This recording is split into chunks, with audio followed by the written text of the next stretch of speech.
An electromagnetic rail gun. A conducting bar with mass m and length capital L slides over horizontal rails that are connected to a voltage source. The voltage source maintains a constant current I in the rails and bar, and a constant uniform vertical magnetic field B fills the region between the rails. So there is a constant magnetic field in the rails, and there is a voltage being applied between the two ends. Part A, find the magnitude and direction of the net force on the conducting bar. Ignore friction, air resistance, and electrical resistance. Okay, so this is the x-axis, this is the y-axis, and this is the z-axis. So y-axis is in the direction of the bar here. So let me redraw that. This is basically pointing in this direction, in the direction of the bar. We can make it narrower. Okay, so that's the y-axis. Now we have this uniform magnetic field here, and as drawn here, you can see the current flows in this direction. So what is the force it will feel, the magnetic force? Well, the magnetic force is on a current conducting wire is IL cross with B. Now, what is the direction of L? Because the current flows in this direction, L is in J hat direction. So L is L in J hat direction, and magnetic field is in K hat direction. So magnetic field B is magnitude in K hat direction. So what is the direction of L cross B? It is LB J hat cross with K hat. J hat cross with K hat is I hat. You can also see that with the right hand rule. The four fingers point in the direction of J hat, and then the four fingers curl towards K hat. The thumb points in the direction of I hat for the right hand. So this gives us LB I hat. So the direction of the force is towards the open end on the conducting bar, or we can write this force as being equal to ILB in I hat direction. All right. Part B, if the bar has mass m, find the distance d that the bar must move along the rails from rest to attain speed v. Now, I'm ignoring friction, air resistance, electrical resistance, and basically the force, the only force it will feel on the x-axis that has a component on the x-axis is this magnetic force Fb. So it is the net force on the x-axis. All right, so using this information, the work done by the net force acting on the system is equal to change in the kinetic energy. This result is known as work kinetic energy theorem.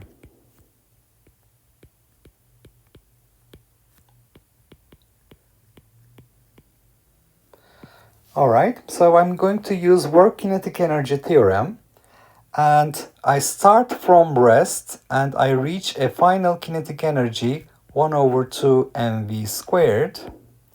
This is equal to the work done by the magnetic force Fb. The displacement is in I hat direction, so Fb times d. So my displacement is d in I-hat direction. It's the dot product of the force with the displacement, so Fp times d. So if I substitute for Fp the magnetic force, ILB, 1/2 mv square is equal to ILB times d, and that allows me to write d as mv squared divided by 2ILB.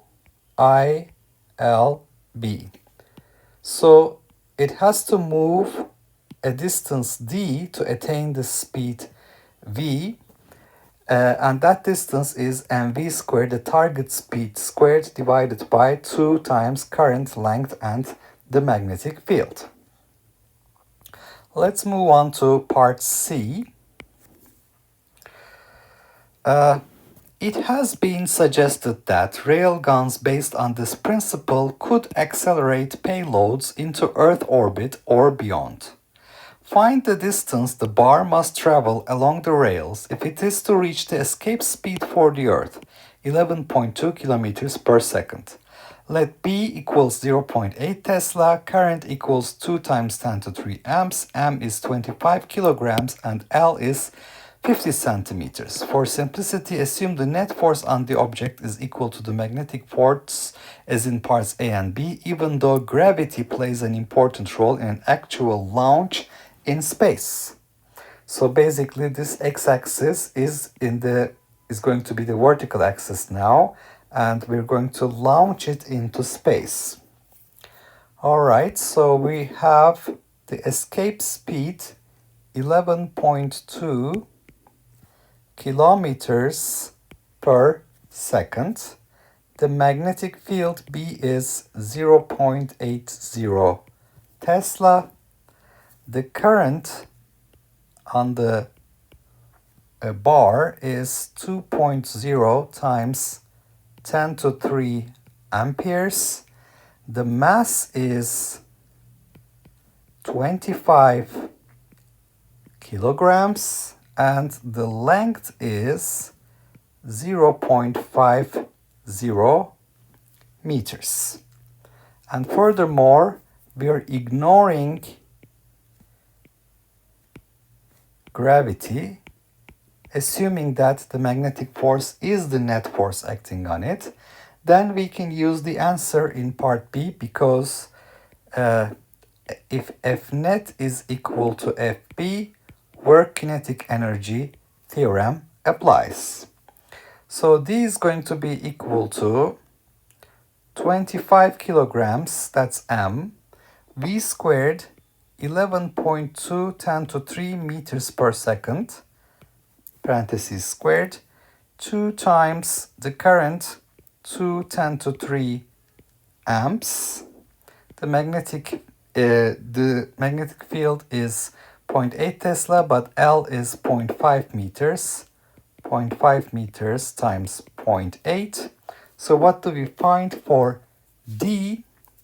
This gives us a D value of 1960 times 10 to 3 meters, or we can say D is 1960 kilometers. So we need this much of a distance for the bar to travel to reach the escape speed from the Earth. Now this looks a very high value for D. In reality, what will happen? There will be an acceleration, F equals ma, right? If this is the net force acting on it, we will see that ILB over m is the acceleration.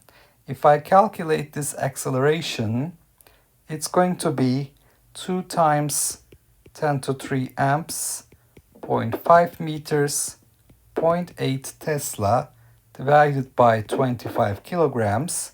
This gives us 32 meters per second square. What is the gravitational acceleration? 9.8 meters per second square. So this is not negligible. It is not negligible. So the answer that we find, D, approximately 2000 kilometers, suggests this is not an effective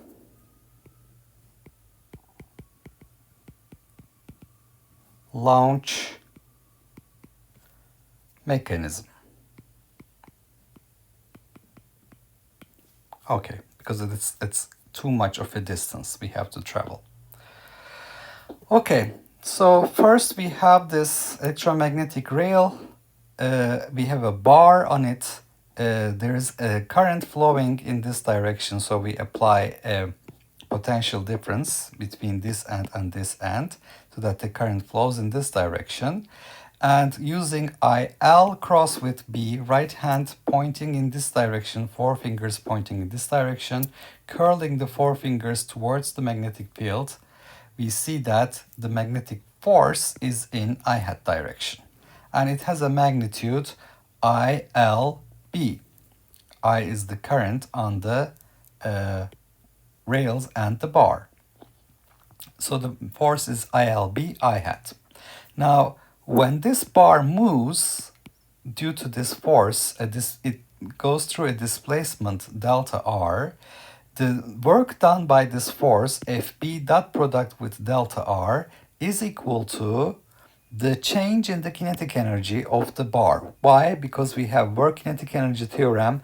If the magnetic force is the net force on the x-axis, then it's going to give me the work done by that force is changing kinetic energy. Starting from rest, the final kinetic energy is 1/2 mv squared. From this, I find that if I want to attain a speed v, mv squared over 2ILB is the distance it has to travel. Now, if the targeted speed is the escape speed from the Earth, for a 0.8 Tesla magnetic field, 2000 amps current, 25 kilograms bar and 0.5 meters length. Ignoring gravity, we see that D is about 2000 kilometers. And if we don't ignore gravity, we see that actually the acceleration, actually it's not a good idea to ignore gravity because the acceleration of the object is comparable to the gravitational acceleration. So this is not negligible. And on the other hand, this answer, 2000 kilometers, it's quite high. So it's not an effective launch mechanism.